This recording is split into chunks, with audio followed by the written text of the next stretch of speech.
London, September 1818. The morning fog clung to the narrow streets of Bloomsbury like a shroud, muffling the sounds of cartwheels and street vendors' cries. In a modest cottage on the unfashionable edge of the city, Miss Vivienne Carter stood at her writing desk, her fingers trembling as she broke the seal on a letter that would alter everything she had resigned herself to accept. At 28 years old, Vivienne knew precisely what society thought of her. The whispers had long since ceased to wound as they once had. Poor thing, past her prime. What a waste, really. All that intelligence with nowhere to direct it. She had made peace with invisibility, or so she told herself on mornings when the silence of her small cottage pressed too heavily against her chest. The black wax seal was embossed with her uncle's crest, a falcon in flight. Lord Edmund Carter, her father's elder brother, had been a distant figure throughout her life, more legend than relation, and now, according to the solicitor's precise script, he was dead.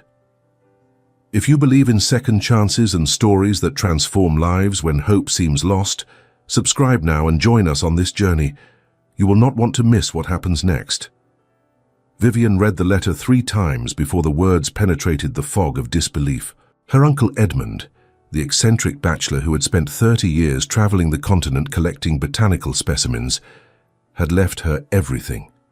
Willowmere Estate in Yorkshire, 150 acres of gardens and woodland, £12,000 in carefully managed investments yielding £700 annually, furniture, paintings, a library of 2,000 volumes. The sheer scale of the shift overwhelmed her. From genteel poverty to comfort, from dependence on distant cousins' benevolence to independence, it was impossible. It was astonishing.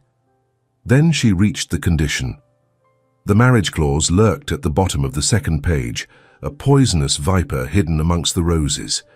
She must marry within 6 months of her uncle's death, the union to be completed no later than March 1819. The marriage must be deemed genuine and formed from true affection, not mere convenience. If she failed to meet this requirement, or if the marriage was judged to be a sham, the entire inheritance would pass to her cousin Reginald Montford, and the person granted sole authority to judge the authenticity of her marriage was Lord Sebastian Montgomery, Marquis of York, executor of the estate and her uncle's closest friend. Vivienne's hands crushed the letter, crumpling the expensive paper. Her uncle, whom she had seen perhaps a dozen times in her entire life, now controlled her future from beyond the grave. The gift he had given with one hand, he had poisoned with the other. The outrage of it burned in her throat. For 8 years, she had endured the pitying glances and disappointed sighs of matrons who had once called her promising. She had refused 3 proposals in her 20th year, young men who had seen her as a convenient alliance rather than a person worth knowing. She had chosen dignified solitude over a marriage built on mutual indifference. Now society would see her scrambling to secure a husband before the deadline, desperate and humiliated. They would call her a fortune hunter, an aging spinster willing to sell herself for comfort. The sting of truth lay heavy in that prediction. The knock at her door came as she was pacing the length of her small drawing room, the letter still clutched in her hand. Her housekeeper, Mrs. Dawson, a widow of 50 with kind eyes and no illusions about their circumstances, appeared in the doorway. "Pardon, Miss Carter, but there's a gentleman here to see you. Says his name is Lord York, that he's expected." Vivienne's breath caught sharply. "Lord York, here, now. Arrived in a very fine carriage, miss. Shall I show him in, or would you prefer to receive him another time?" Another time. As though she had the luxury of postponing conversations with the man who held her future in his aristocratic hands. Vivienne straightened her spine, tucked an errant curl behind her ear, and gestured toward the door. "Show him in, Mrs. Dawson. And perhaps some tea if we have enough of the good blend." "We'll make do, miss," Mrs. Dawson said with the kind of gentle certainty that had sustained Vivienne through 8 years of making do. The man who entered her drawing room 3 minutes later was not what she had expected. Lord Sebastian Montgomery, Marquis of York, stood well over 6 feet tall. His dark hair shot through with silver at the temples, despite his evident youth. His face was all hard angles and aristocratic breeding, the kind of face that might have belonged to a Roman senator. But it was his eyes that arrested her attention, grey as winter storms and holding a depth of weariness that spoke of grief, long carried. "Miss Carter," he said, his voice a low rumble that seemed to vibrate in the small space. "Forgive the intrusion. I thought it best to call on you immediately after you received the solicitor's letter." "My lord," Vivian managed, executing a curtsy that felt absurdly formal in her modest cottage. "Forgive my poor welcome, my lord. Please, sit. Tea will arrive momentarily." He folded himself into her father's old armchair, with the careful grace of a large man accustomed to smaller spaces. For a long moment, they simply regarded each other, the silence broken only by the ticking of the mantel clock and the distant sounds of the street beyond. "You must have questions," he said finally. "Dozens," Vivian replied, pleased that her voice remained steady. "Perhaps we might begin with why my uncle, whom I barely knew, decided to orchestrate my life from beyond death." A flicker of something crossed Lord York's face. Surprise, perhaps, or approval. Edmund had his reasons. He was never a man to act without careful consideration, however peculiar his methods might appear. "Peculiar," Vivian repeated, the word tasting bitter. "That is certainly one description. Manipulative might be another. Controlling would not be inappropriate." "All accurate," Lord York agreed, startling her with his frankness. Edmund was aware of these defects of temper. He spoke of them often in his final months, when the consumption had made him contemplative. Mrs. Dawson arrived with the tea tray, the good china that had belonged to Vivian's mother, arranged with careful precision. She poured for them both, her hands steady despite the oddness of serving a marquess in their humble cottage, then withdrew with a meaningful glance at Vivian. "You said he had his reasons," Vivian said once they were alone again. "I confess I am eager to hear them. What possible justification exists for forcing a woman of 28 into the marriage market like some desperate debutante?"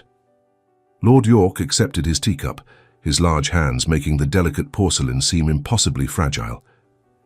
"May I speak frankly, Miss Carter?" "I would prefer it to polite evasion, my lord." "Very well."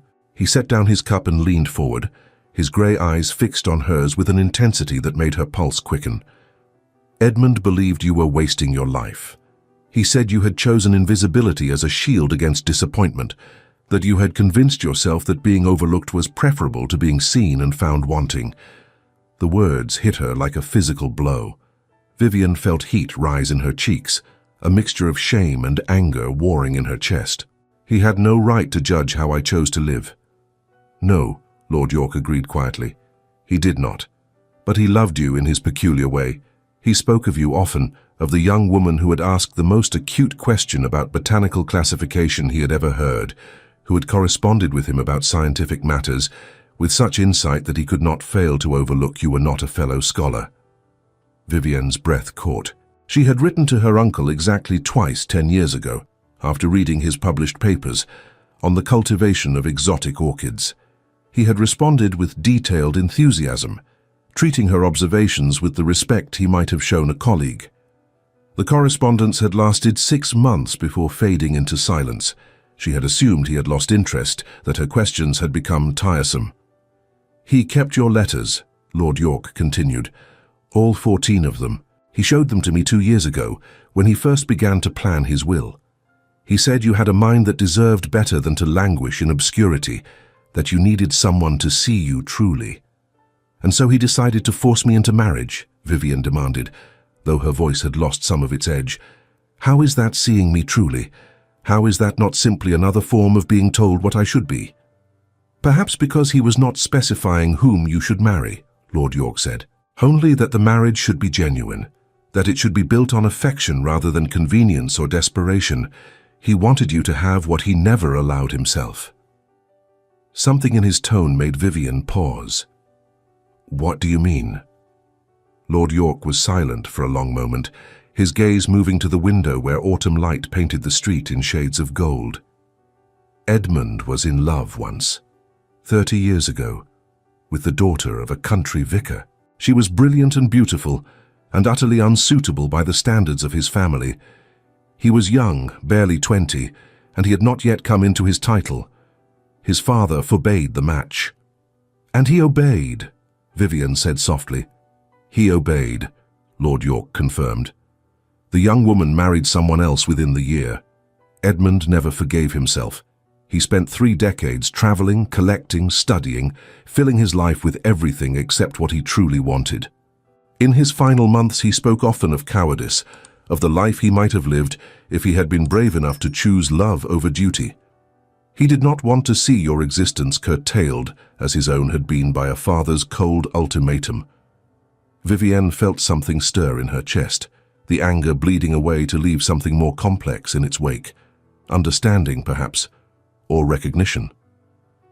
And so he thought, to spare me the same regret. He hoped you might have the courage he lacked, Lord York said. Whether his method was wise or cruel, I cannot say. Perhaps it was both. And you, Vivienne said, studying the man across from her with new attention. You agreed to serve as judge of my marriage. That is a considerable burden of judgment. Surely you must have your own opinions about this arrangement. I do, he said simply. Edmund was my closest friend. I owe it to his memory to execute his will as he intended. But I want you to understand, Miss Carter, that I have no desire to see you forced into an unhappy union. The condition was meant to encourage genuine affection, not to trap you. Then you would not object if I chose not to marry at all? Vivienne challenged. If I decided to refuse the inheritance rather than submit to this manipulation? Lord York's expression grew thoughtful. He placed his teacup down with quiet precision. I would not object, but I would ask why you would choose poverty over the possibility of happiness. Because happiness cannot be commanded, Vivienne said, her voice sharp. Because love does not grow on demand, regardless of deadlines and inheritances. Because I spent 8 years learning to be content with solitude, and I will not pretend to sentiments I do not feel simply to satisfy my uncle's posthumous meddling. Then we are in agreement, Lord York said, rising from his chair with fluid grace. I will not ask you to pretend anything, Miss Carter, but I would ask that you consider the possibility that your uncle saw the truth you fear to acknowledge. And what might that be? Vivienne asked, standing to face him. That the life you have built is safe, he said quietly. But safety is not the same as fulfillment, and invisibility, however comfortable it may feel, is still a kind of death. He departed a few minutes later, leaving Vivienne standing in her small drawing room with her tea grown cold and her carefully constructed peace thoroughly shattered. The weeks that followed brought a flurry of activity that left Vivienne dizzy. The solicitors arranged for her immediate access to a quarterly allowance from the estate, enough to keep her cottage and expand her modest household. The deed to Willowmere would transfer upon her marriage or revert to Reginald Montford if she remained unwed past the deadline. Letters arrived daily from distant relatives and acquaintances who had not deigned to acknowledge her existence in years. Invitations to dinners and soirees appeared with startling regularity. The respectable invisibility she had cultivated was replaced by a different kind of attention, equally uncomfortable, but marked by a clear calculation. They smell the money, Mrs. Dawson observed tartly one morning, as she sorted through the latest batch of invitations. Vultures, the whole pack. Perhaps some are sincere, Vivienne suggested, though without much conviction. And perhaps the moon is made of cheese, Mrs. Dawson retorted. You mark my words, miss. You'll have a dozen proposals before Christmas, and not one of them will be worth the paper it's written on. The prediction proved uncannily accurate. Within 3 weeks of the inheritance becoming public knowledge, Vivienne received her first proposal. The gentleman in question was a widower of 50 with 6 children and a mortgaged estate. He assured her that she would make an excellent mother and household manager, that her advanced age made her ideally suited to a man who required practicality rather than romance. She declined with as much grace as she could muster. The second proposal came from a younger son with expensive tastes and no prospects. He spoke eloquently of their mutual interest and shared love of literature, though he had yet to mention a single book he had actually read. She declined more firmly. By October, she had received 5 proposals, attended 16 social events, and developed a new appreciation for the simple peace of invisibility. The marriage market, she discovered, was every bit as degrading as she had imagined 8 years ago. The only difference was that now she carried the taint of desperation, the knowledge that her time was running out. It was at Lady Helmsworth's autumn ball that she first encountered Mr. Philip Waverley. The ballroom at Helmsworth House blazed with the light of 100 candles, their glow reflected in the polished marble floors and the jewels adorning the throats of the assembled ladies. Vivienne stood near the refreshment table, a strategic position that allowed her to observe without actively participating, when a voice spoke at her elbow. I confess, I had not expected to find anyone else seeking refuge by the lemonade. The truly desperate usually position themselves near the dance floor. Vivienne turned to find a gentleman of perhaps 30 years regarding her with amused grey-green eyes. He was handsome in a conventional way, his fair hair artfully arranged, his evening clothes cut to perfection. But it was his smile that caught her attention, warm and seemingly genuine in a room full of calculated expressions. Perhaps I am desperate in a different way, Vivienne replied before she could stop herself. Desperate for a moment of peace rather than a dance partner. Then we are kindred spirits, he said, executing a bow that managed to be both correct and slightly mocking. Philip Waverley at your service, solicitor, occasional poet, and perpetual disappointment to my family's expectations. Vivienne Carter, she responded, surprised by her own willingness to engage. Spinster, reluctant heiress, and subject of considerable speculation. Ah, Mr. Waverley said, his eyes brightening with recognition. The niece of Lord Edmund Carter. I heard about the unusual terms of the inheritance. A marriage clause with a 6-month deadline. How delightfully Gothic. Gothic is not the word I would have chosen, Vivienne said dryly. Manipulative, perhaps, infuriating, certainly. But not without a certain poetic appeal, Mr. Waverley suggested. An aging uncle's final attempt to secure his niece's happiness.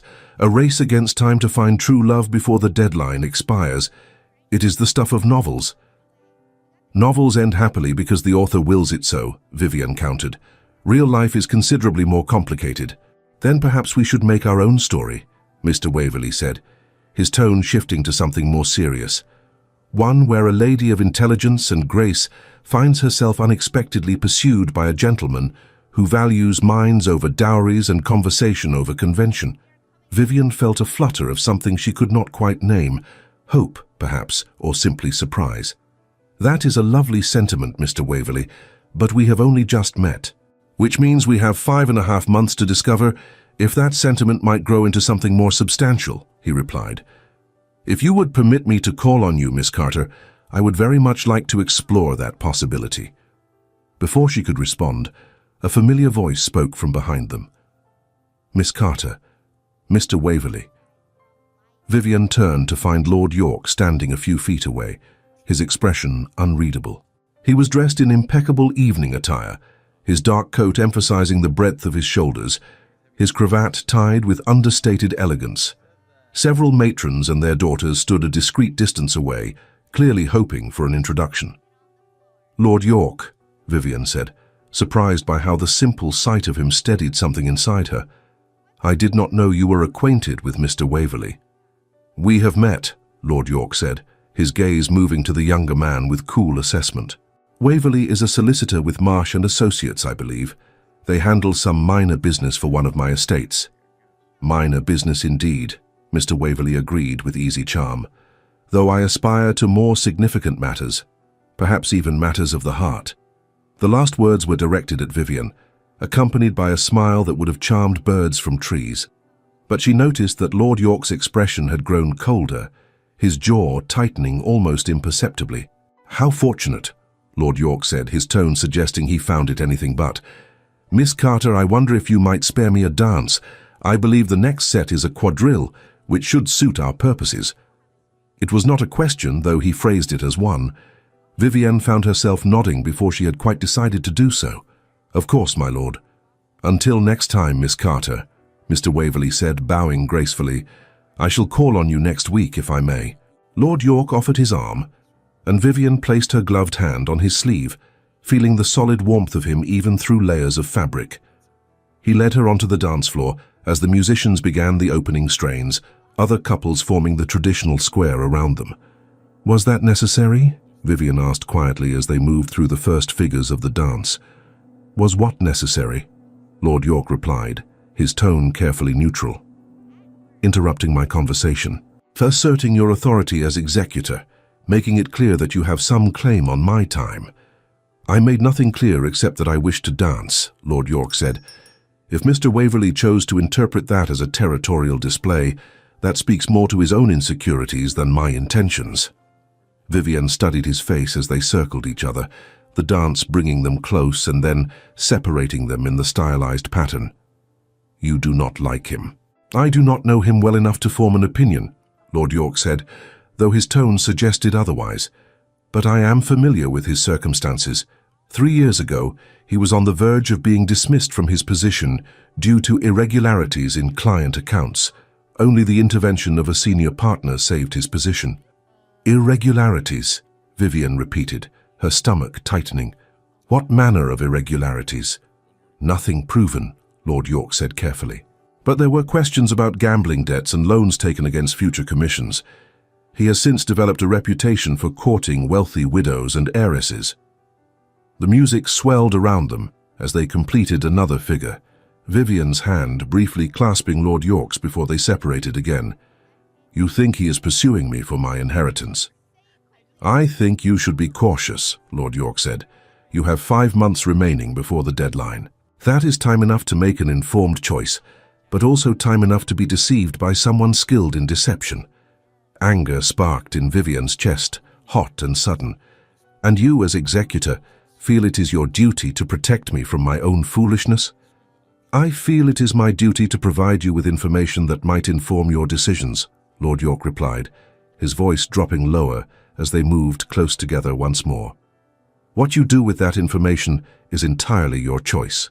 How very generous of you, Vivian said, unable to keep the bite from her tone, to allow me the illusion of choice while ensuring I know that you are watching, judging, ready to declare any marriage I might make as false if it does not meet your standards of authenticity. Lord York's jaw tightened, a muscle jumping beneath the skin. That is not my intention. Then what is your intention, my lord? Vivian demanded, as the dance brought them face to face once more. To execute my uncle's will, to ensure I make the correct choice, or simply to remind me that I am not truly free, that someone else still controls my future. The music ended before he could respond. The other dancers began to melt into the crowd around them. Lord York stood frozen for a moment.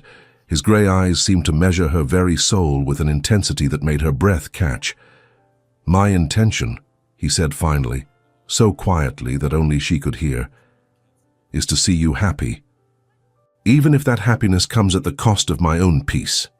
He bowed, formal and distant, and departed before she could ask what he meant. The weeks leading up to Christmas brought a peculiar routine.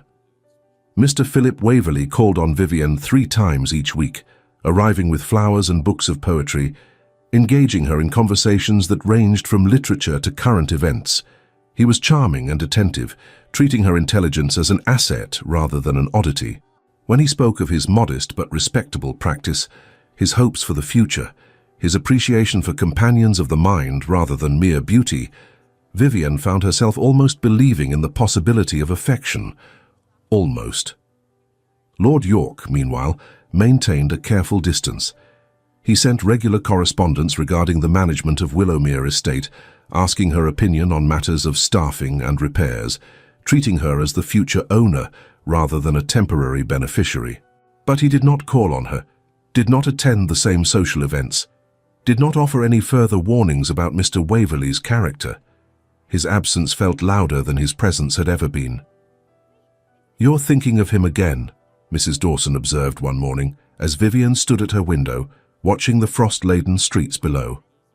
"I am thinking of several people," Vivian replied, though she knew exactly whom Mrs. Dawson meant. "Mr. Waverley will be calling this afternoon. I should probably decide how to respond to his continued attentions." "Mr. Waverley," Mrs. Dawson repeated, with the kind of skepticism that only a trusted servant could express. "The gentleman who arrives with expensive flowers, purchased from Covent Garden, when he claims to be supporting himself on a solicitor's salary. The one whose boots are polished to perfection, but whose cuffs show signs of frequent mending." Vivian turned from the window. "You have been observing him closely." "Someone must," Mrs. Dawson said tartly. and you're too busy wondering why Lord York has stayed away to notice the details. The observation struck too close to truth. Vivian returned to her chair, picking up the book of poetry Mr. Waverley had brought on his last visit. "Lord York is the executor of my uncle's will," she said carefully. "His distance is appropriate. It would be improper for him to appear to influence my choice of husband." "Improper," Mrs. Dawson echoed, her tone suggesting volumes of unspoken opinion. "And yet he writes to you every week about matters of drainage and tenant cottages, seeking your thoughts on decisions that any estate manager could make without consultation." "He is treating me with respect," Vivian protested, "acknowledging that I will inherit Willowmere, that I should have a voice in its management." "He is making excuses to remain in contact," Mrs. Dawson corrected. "Though why he tortures himself by staying away when he clearly wishes to be here I cannot fathom. Stubborn man." "You presume too much," Vivian said, though her protest lacked conviction. "Do I?" Mrs. Dawson moved to the window, looking down at the street where a familiar carriage had just appeared. "Then perhaps you can explain why Lord York's carriage is parked across the street 3 afternoons a week, at precisely the time when Mr. Waverley calls on you." Vivian rose and joined her housekeeper at the window. Sure enough, the distinctive black carriage with the York crest sat half hidden by an elm tree, its occupant invisible behind curtained windows. Her heart performed an odd flutter, part exasperation and part something she dared not name. "He is watching," she breathed. "He is torturing himself," Mrs. Dawson corrected. "Watching another man court the woman he wants, but will not allow himself to pursue." "That is absurd," Vivian said, though her voice lacked certainty. "My lord, a man of his consequence, barely knows me. We have met perhaps a dozen times." "And yet he knew to interrupt when Mr. Waverley was pressing his advantage at Lady Helmsworth's ball," Mrs. Dawson pointed out. "And yet he writes to you weekly with questions that require thoughtful answers. And yet he sits in his carriage in the cold, rather than going about his business like a sensible person." Before Vivian could respond, a knock sounded at the door. Mr. Waverley, arriving precisely on time as always, bearing a bouquet of hothouse roses that must have cost a week's salary. "I should receive him," Vivian said, though her gaze remained fixed on the black carriage across the street. "You should," Mrs. Dawson agreed. "But perhaps you might also consider asking yourself why you spend these visits wondering what Lord York is thinking, rather than attending to the gentleman who is actually present." The observation haunted Vivian throughout Mr. Waverley's call. He read poetry aloud, his voice melodious and practiced. He complimented her appearance, her intelligence, her grace. He spoke of his growing affection, his hope that they might find companionship in a world that too often valued mere outward accomplishments over true connection. And through it all, Vivian found her attention drifting to the window, to the black carriage that sat motionless in the December cold. When Mr. Waverley finally departed, pressing her hand with meaningful warmth and promising to call again in 2 days' time, Vivian made a decision that surprised even herself. She donned her warmest cloak, instructed Mrs. Dawson that she would return within the hour, and crossed the street to the waiting carriage. The footman looked startled when she appeared at the carriage door, but he recovered quickly enough to open it for her. Lord York sat within, his expression transforming from surprise to something more complicated as she climbed in without invitation. "Miss Carter," he said, his voice carefully controlled. "This is unexpected." "I could say the same," Vivian replied, settling onto the seat across from him. The interior of the carriage was warm despite the winter chill, a small brazier providing heat. "About your presence here. 3 afternoons each week, Mrs. Dawson tells me." Lord York had the grace to look uncomfortable. "I did not intend to be observed." "Then you should have chosen a less distinctive carriage," Vivian said. "Or perhaps you should not have positioned yourself where my housekeeper could see you from the drawing-room window." "Perhaps," he agreed quietly. They sat in silence for a moment, the sounds of the street muffled by the carriage walls. Vivian studied the man across from her, noting the shadows beneath his eyes, the tension in his shoulders, the way his hands rested on his knees as though he did not trust himself to relax. "Why?" she asked finally. "Why do you watch when you could simply call? When you could offer your own suit if you had any interest in doing so?" Lord York's expression grew pained. Because I am the executor of your uncle's will. Because any relationship between us would be tainted by questions of influence and propriety. Because you deserve the freedom to make your choice without the weight of my position affecting that decision. And yet you sit here in the cold while another man courts me, Vivian said softly. If that is not a form of influence, I do not know what is. It is weakness, Lord York said, his voice rougher than she had ever heard it. It is the weakness of a man who knows he should stay away but finds himself incapable of doing so, who watches another man offer you flowers and poetry while remaining silent about his own feelings because duty demands it. Vivian's breath caught. Your own feelings. Do not ask me to speak them, Lord York said, his grey eyes meeting hers with desperate intensity. Do not ask me to compromise your freedom with a declaration that would only complicate your situation further. You have until March to make your choice. That choice should be made without consideration of what I might feel. And what if I wish to consider it? Vivian demanded. What if I am tired of men making decisions about what I should or should not know, what I am capable of handling? My uncle decided I needed to be forced into marriage. You decided I needed to be protected from my own feelings. Mr. Waverley decides when to court me and how. When do I get to decide what information I require to make my own choice?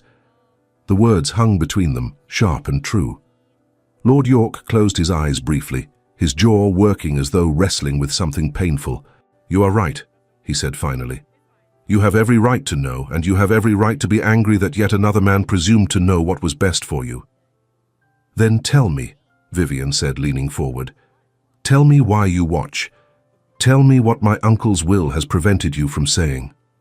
Lord York was quiet for so long that Vivian thought he might refuse. Then he spoke, his voice low and weighted with years of silence.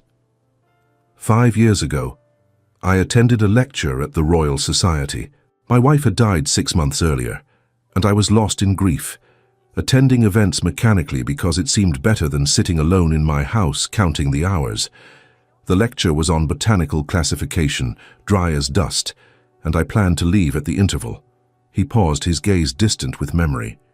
Then a woman in the third row asked a question about the relationship between native and imported species, about the ways that plants adapted to new environments and whether that adaptation represented evolution or mere survival. The question was brilliant, nuanced, demonstrating both deep knowledge and genuine curiosity. The lecturer stumbled through his answer, clearly not having considered the implications she had raised. Vivian's heart began to beat faster. That was me. I remember that lecture. I remember the lecturer's irritation at being questioned. I turned to see who had asked such a question, Lord York continued, and I saw you, 23 years old, wearing a plain dress and sitting alone, your expression suggesting you expected to be dismissed or mocked. Instead, 3 men around you were looking at you with respect, engaging you in discussion. You lit up like a candle when you realized they were taking you seriously. I did not know you were there. Why would you? Lord York said simply.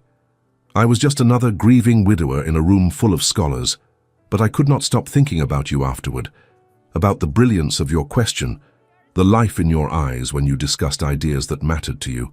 I asked around discreetly and learned your name, learned that you were Lord Edmund Carter's niece, that you corresponded with him about scientific matters. You told him, Vivian breathed, understanding dawning. You told my uncle about me. I did, Lord York confirmed. Edmund was fascinated. He began writing to you, engaging you in the kind of discourse you deserved. And I told myself that this was enough, that connecting you with someone who could appreciate your mind was all I could offer. I was still wrestling with the betrayal of my wife's memory, still convinced that loving anyone else would be a betrayal of her. And then my uncle included you in his will, Vivian said, the pieces falling into place. He made you the executor, the judge of any marriage I might make.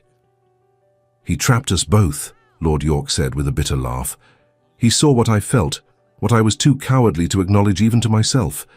And he created a situation where I would have to watch you be courted by others, unable to declare my own interest without seeming to abuse my position. It was punishment and gift, both. Vivian felt as though the world had tilted on its axis. All these years she had thought herself invisible, overlooked, passing through life like a ghost. But this man, This reserved and wounded aristocrat had been watching, had been feeling, had been trapped by the same uncle who had tried to orchestrate her happiness. "You could have told me," she said quietly. "When you first came to my cottage, you could have explained, and put even more pressure on you." Lord York shook his head. "No, you deserved the freedom to make your choice without the weight of my feelings influencing that decision. If you found affection with Waverley or another, I would execute the will as Edmund intended and step aside. Even though it would destroy you to do so," Vivian said, seeing the truth of it in his eyes. "Even then," he agreed, "because your happiness matters more than my peace." The carriage seemed impossibly small, the air between them charged with years of unspoken feeling. Vivian felt the weight of decision pressing down on her, the awareness that this moment would shape everything that followed. "Mr. Waverley will propose soon," she said. "He has been building to it for weeks. The flowers, the poetry, the meaningful looks and pressed hands. He believes I will accept." "Will you?" Lord York asked, and there was such carefully controlled pain in the question that Vivian's throat tightened. "I do not know," she answered honestly. "He is kind. He is attentive. He claims to value my intelligence, my character. On paper, he is everything I should want. And yet..." "And yet," Lord York prompted when she trailed off. "And yet, when he reads me poetry, I find myself thinking about estate management," Vivian said, a laugh catching in her throat. "When he brings me flowers, I wonder what you thought of my last letter about the tenant cottages. When he speaks of affection, I feel nothing except a vague sense of obligation. Is that not absurd?" "It is not absurd," Lord York said quietly. "It is your heart telling you something your mind has not yet accepted." "And what is my heart telling me?" Vivian asked, though she suspected she already knew. Lord York leaned forward, close enough that she could see the flecks of blue in his grey eyes, the fine lines that bracketed his mouth. "That is for you to discover, Miss Carter, not for me to influence." "Even now?" Vivian breathed. "Even after you have told me everything, you will not state your feelings plainly?" "I will state them plainly when you are free to receive them without pressure," Lord York said. "When the deadline has passed or been met, when the inheritance is settled, when you can hear my words without wondering if I am trying to manipulate you into a choice that serves my interests." "That is very noble," Vivian said, frustration and admiration warring in her chest. "And very vexing." "I am aware," Lord York said with the ghost of a smile. "But I have waited 5 years. I can wait 3 more months." Vivian wanted to argue, to demand that he speak the words she suspected he was holding back, but she also recognized the honor in his restraint, the way he was choosing her freedom over his own desires. It was maddening and moving in equal measure. She opened the carriage door, allowing the winter cold to rush in. "Then I suppose we both have 3 months to determine what we truly want." "Indeed," Lord York agreed, "though I suspect you already know, Miss Carter. You simply need to allow yourself to believe it." Vivian returned to her cottage with her mind in turmoil and her heart beating an unfamiliar rhythm. Mrs. Dawson took one look at her face and said nothing, merely preparing tea and leaving her to her thoughts. The following weeks brought a new awareness to Vivian's interactions. When Mr. Waverley called, she found herself noting the things Lord York had mentioned, the expensive flowers that seemed beyond a solicitor's means, the perfect polish of his appearance masking subtle signs of financial strain, the way his compliments felt practiced, as though he had delivered similar words to other women in similar circumstances. She also noticed the things Lord York had not mentioned, the way Mr. Waverley's attention sharpened whenever she spoke of the inheritance, the subtle pressure in his questions about the deadline, about Lord York's role as executor, the increasing urgency in his manner as January turned to February. When he finally proposed on a cold February afternoon, Vivian was not surprised. They were walking in the small park near her cottage, Mr. Waverley having suggested the outing despite the threatening clouds. He had been more animated than usual, his conversation touching repeatedly on themes of companionship and mutual support, the advantages of partners who understood each other's minds. "Miss Carter," he said finally, stopping beside a bare oak tree and taking her hands in his. "Vivian, if I may be so bold," These past months have been among the happiest of my life. Your intelligence, your grace, your remarkable character have captured my admiration entirely. It would, I confess, be a relief to both of us to settle your future, given the lateness of the hour. Mr. Waverley, Vivian began, but he pressed on, the words tumbling out with practiced fluency. I know that your circumstances are unusual, that the deadline established by your uncle's will has created pressure that should not exist in matters of the heart. But I hope you will believe me when I say that my affection for you is entirely genuine, that I would wish to marry you regardless of your inheritance. The words were pretty, the delivery was polished, and Vivian felt nothing except a growing sense of sadness for them both. You are very kind, she said gently, and I am honored by your regard. But I find that I would rather lose the inheritance than enter into a marriage without genuine affection. But affection can grow, he protested, his grip on her hands tightening. Many marriages begin with respect and friendship and develop into deeper feeling over time. I would be patient, Vivian. I would give you all the time you needed. I have had months, Vivian said, carefully extracting her hands from his, and in that time I have come to understand that respect and friendship, while valuable, are not enough for me. I need more than that. I need what my uncle tried to force me toward, what he himself was too cowardly to pursue. I need love, Mr. Waverley. Real, complicated, inconvenient love. Mr. Waverley's expression hardened, the charming mask slipping to reveal something colder beneath. You are making a mistake. You have only a month remaining before the deadline. Do you truly believe another suitor will appear in time? One who meets your apparently elevated standards? Perhaps not, Vivian admitted. But I would rather lose Willowmere than marry a man who sees me as a solution to his financial difficulties rather than a person worth knowing. The accusation hit its mark. Mr. Waverley's face flushed, anger and embarrassment warring in his expression. You accuse me of fortune hunting.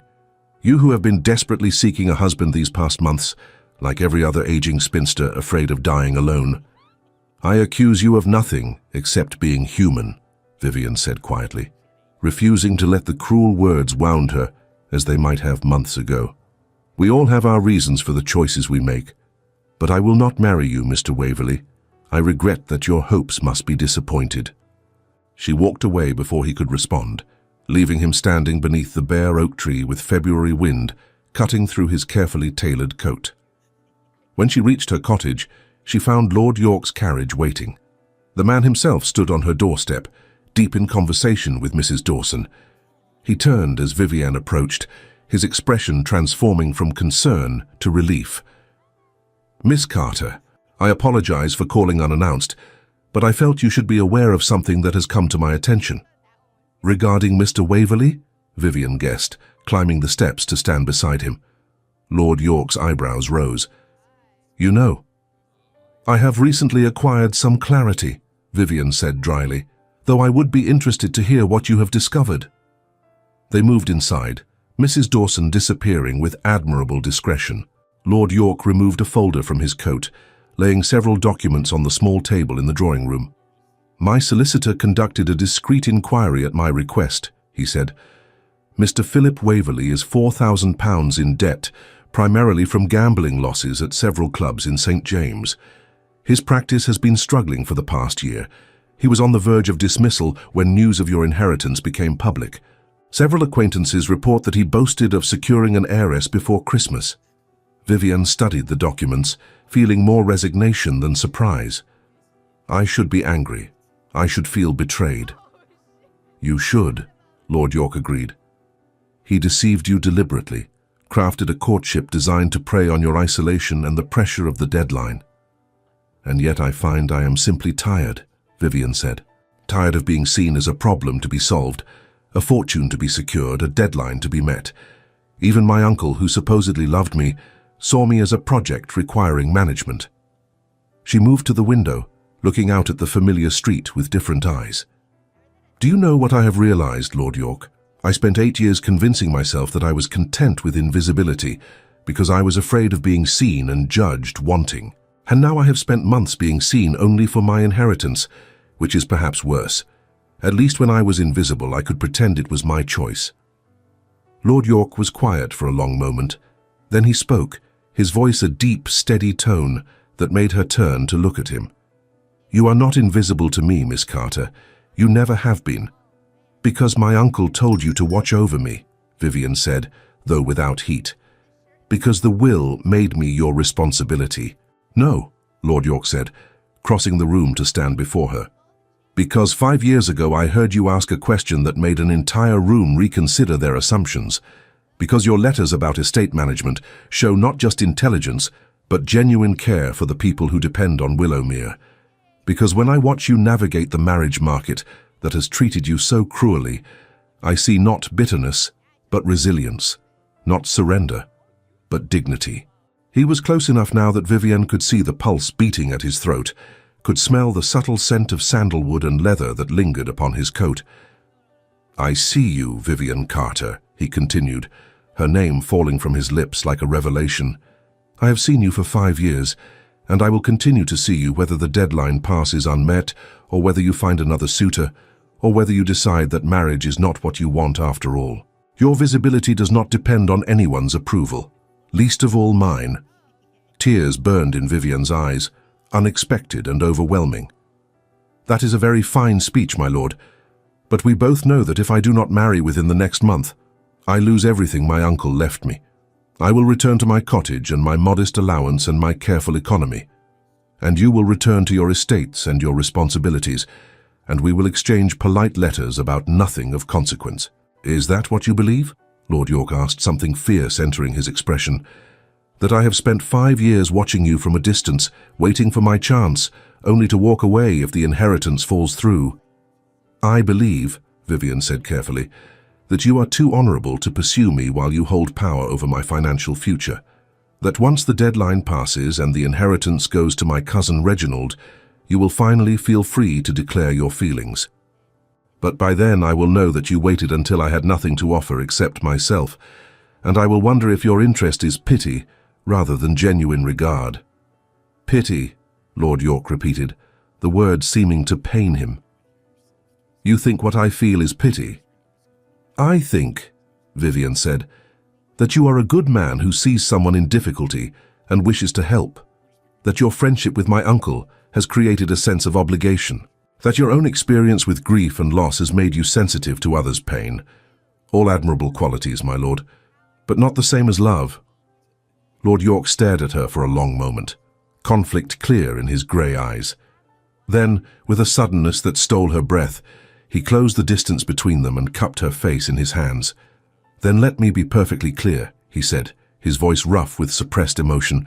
"I have loved you since the moment you asked that question 5 years ago. My heart has belonged to you through every letter, every glimpse of you at social events, every conversation we have shared. I have watched other men court you and felt physical pain at the thought of you choosing one of them. Not because of the inheritance, not because of obligation, but because you are brilliant and brave and beautiful in ways that have nothing to do with conventional standards. Because when you speak, I want to listen. When you struggle, I want to support you. When you laugh, which is far too rare, I feel as though the sun has broken through clouds." His thumbs brushed against her cheekbones, wiping away tears she had not realized were falling. "I have stayed silent because I am the executor, and any declaration from me would seem like coercion," he continued. "But I will be silent no longer. Marry me, Vivian, not because of the deadline or the inheritance, not because you are running out of options, but because I love you, and I believe, though you have not said so, that you might love me too." Vivian's breath came in short, sharp gasps, her heart pounding so loudly she thought he must surely hear it. "You are right. I do love you. I have been falling in love with you through every letter, every carefully worded response about drainage and tenant cottages. I love the way you honor my intelligence, the way you have protected my freedom even at cost to yourself. I love your restraint and your honor, and the fact that you have waited so patiently when waiting must have been torture. My rejection of Waverley today was the proof that my choice is free." "Then marry me," he repeated, the words half command, half plea. "Marry me and we will make Willowmere a home together.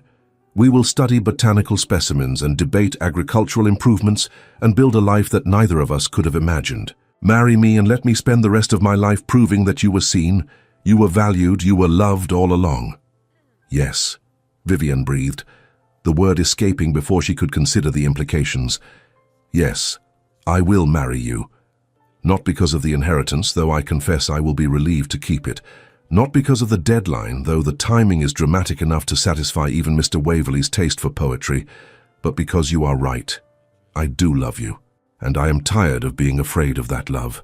Lord York's expression transformed, joy breaking across his features like sunrise.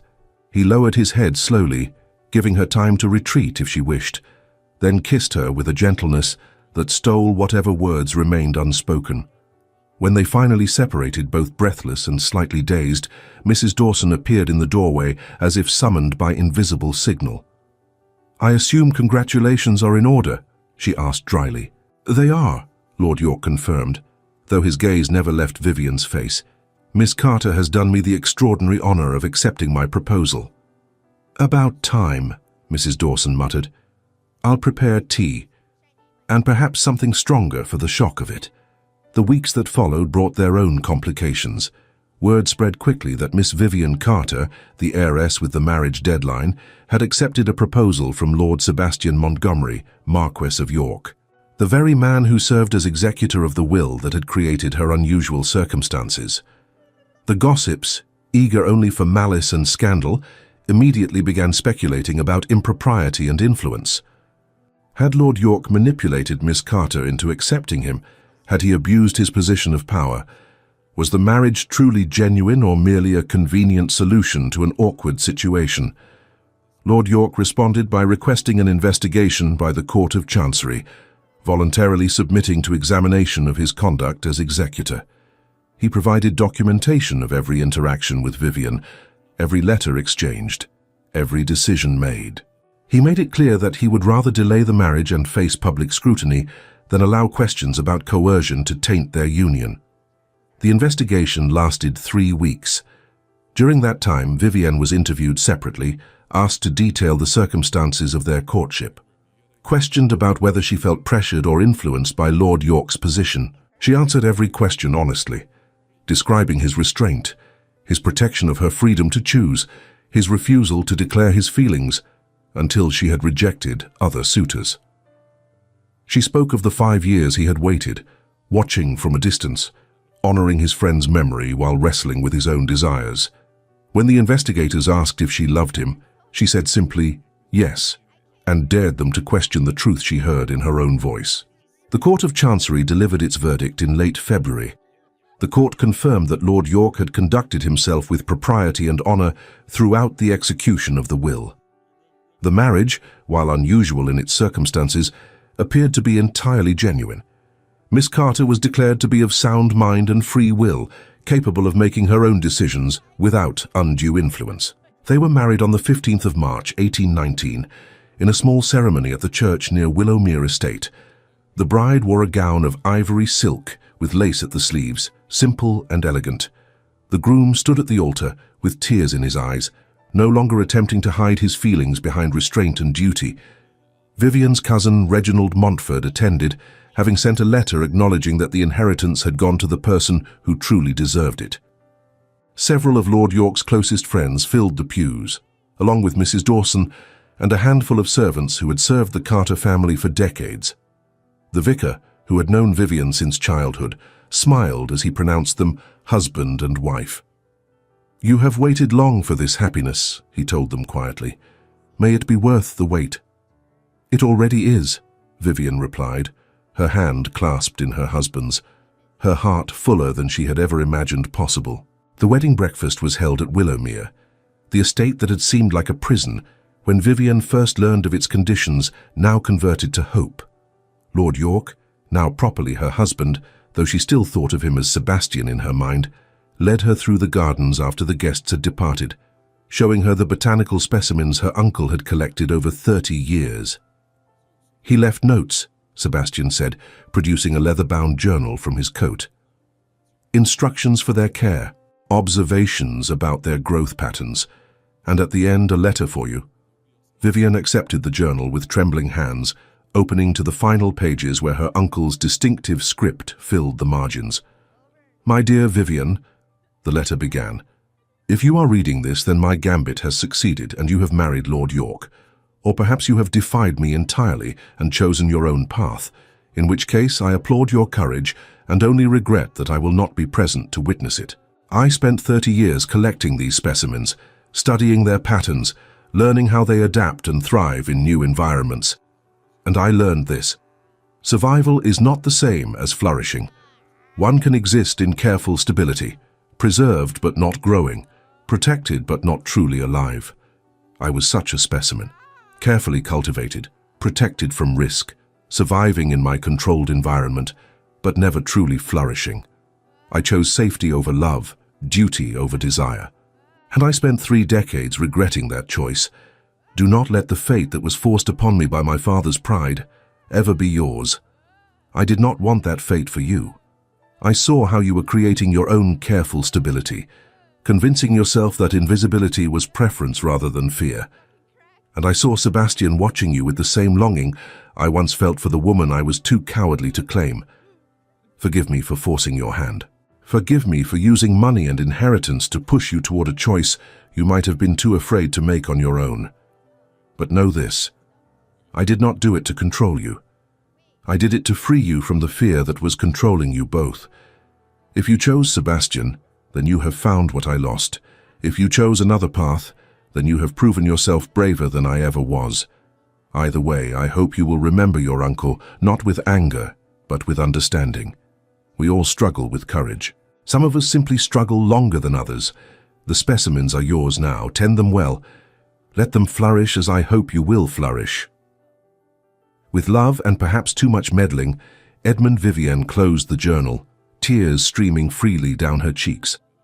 Sebastian drew her close, his arms wrapping around her with a protectiveness that no longer felt like limitation, but like home. He was right, she said against his chest, about fear, about survival versus flourishing. I told myself I was content, but I was just hiding. We both were, Sebastian murmured into her hair, hiding behind duty and grief and all the excellent excuses we constructed to avoid risking our hearts again. And now?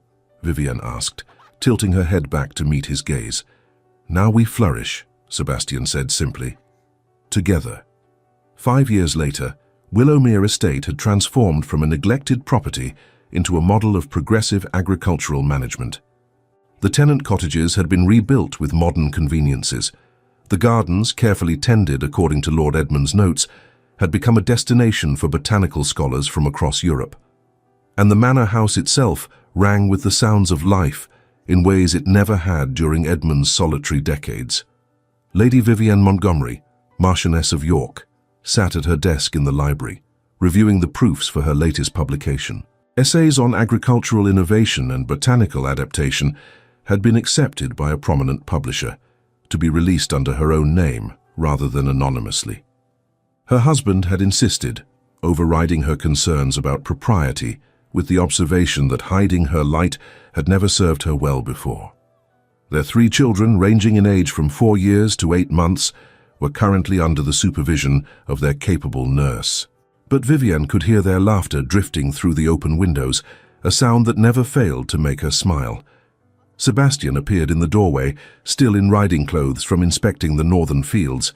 He carried their youngest daughter, little Margaret, who had apparently staged a successful escape from the nursery.